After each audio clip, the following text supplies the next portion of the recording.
গত পর্বের ভিডিওতে আমরা লাভী শ্রেষ্ঠ শিবলী স্থবিরের অফুরন্ত ধনরত্ন লাভ করার কারণ ও পূর্ব জন্ম বৃত্তান্ত সম্পর্কে জেনেছি।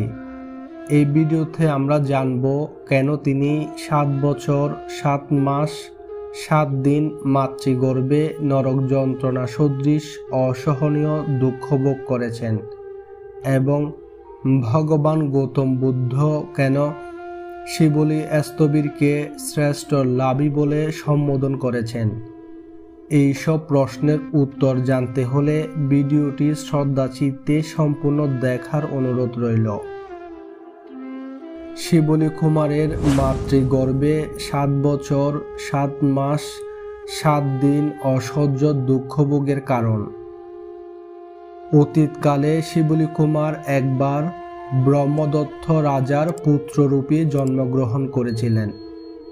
তিনি যখন সাবালক হয়েছিলেন তখন পার্শ্ববর্তীর এক শত্রু রাজা ব্রহ্মদত্তকে হত্যা করে ব্রহ্মদত্তের স্ত্রী ও রাজ্য কেড়ে নেন।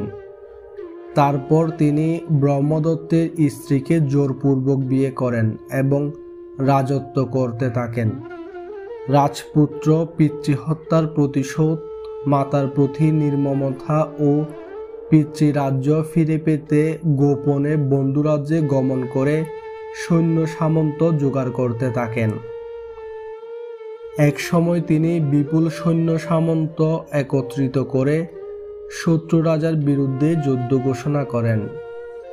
তিনি রাজধানী অবরোধ করলে শত্রু রাজা যুদ্ধে পরাস্ত হবেন জানতে পেরে গোপনে একটি সুড়ঙ্গে খাদ্য দ্রব্যাদি নিয়ে লুকিয়ে থাকেন। তখন মৃত ব্রহ্মদত্তের স্ত্রী রানী তার পুত্রকে দূতমুখে সে গোপন সুড়ঙ্গের সন্ধান জানিয়ে দেন। অতঃপর রাজপুত্র সে গোপন সুড়ঙ্গের 2 মুখ 2 দিক থেকে অবরুদ্ধ করে শত্রু রাজাকে 7 বছর 7 মাস 7 দিন পর্যন্ত আবদ্ধ করে রাখেন। পরে নগরবাসী শত্রু রাজাকে সেই গোপন সুড়ঙ্গ থেকে বের করে গণপিটুনি দিয়ে হত্যা করেন।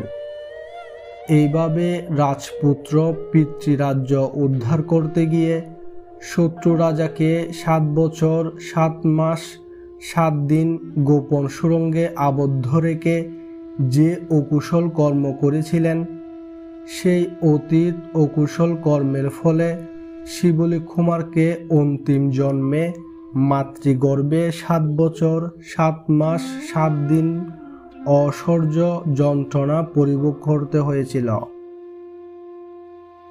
এবার জানব ভগবান গৌতম বুদ্ধ কেন শিবলী স্থবিরকে শ্রেষ্ঠ লাভী বলে সম্বোধন করেছিলেন।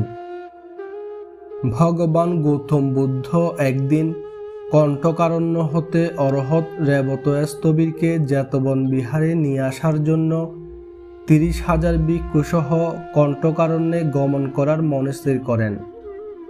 জেতবন বিহার হতে কণ্টকারণ্যে যেতে এবং কণ্টকারণ্য হতে জেতবন বিহারে ফিরে আসতে প্রায় 1 মাস সময় প্রয়োজন।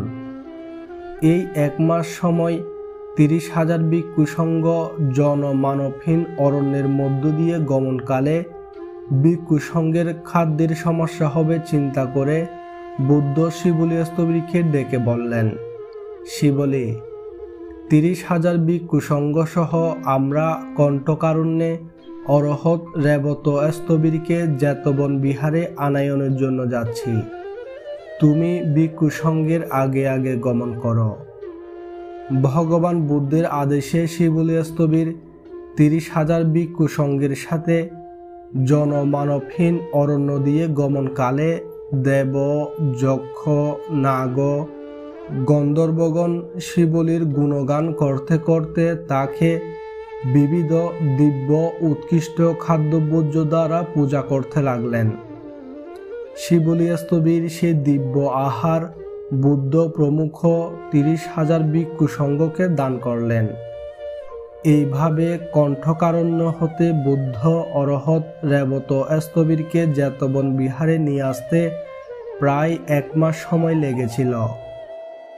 মহালাভী শিবলী স্থবিরের অতীত পুণ্যের প্রভাবে এই 1 মাস বুদ্ধ ও 30,000 ভিক্ষু সংঘের খাদ্যবর্জ্যের কোনো ধরনের সমস্যা হয়নি। অতঃপর একদিন ভগবান গৌতম বুদ্ধ ধর্মসভায় দানের মাহাত্ম্য সম্পর্কে দেশনা খালে ভিক্ষু সংঘকে সম্বোধন করে বললেন, প্রিয় ভিক্ষু সংঘ, অতীতকালে কশ্যপ বুদ্ধকে ক্ষীর ভাত দানের ফলে শিবলী স্থবির জন্ম জন্মান্তর ধরে ক্ষীর অন্ন লাভ করে আসছে। বিপশী বুদ্ধকে দই, মধু, গুড় ও দুধ দানের প্রার্থনার ফলে তার পাত্র সবসময় উৎকৃষ্ট উপাদেয় খাদ্যবর্জ্যে পরিপূর্ণ থাকে। অরহৎ শিবলী স্থবির মহালাভী এবং ভিক্ষু সংঘের মধ্যে এই অরহৎ শিবলী স্থবিরই শ্রেষ্ঠ লাভী।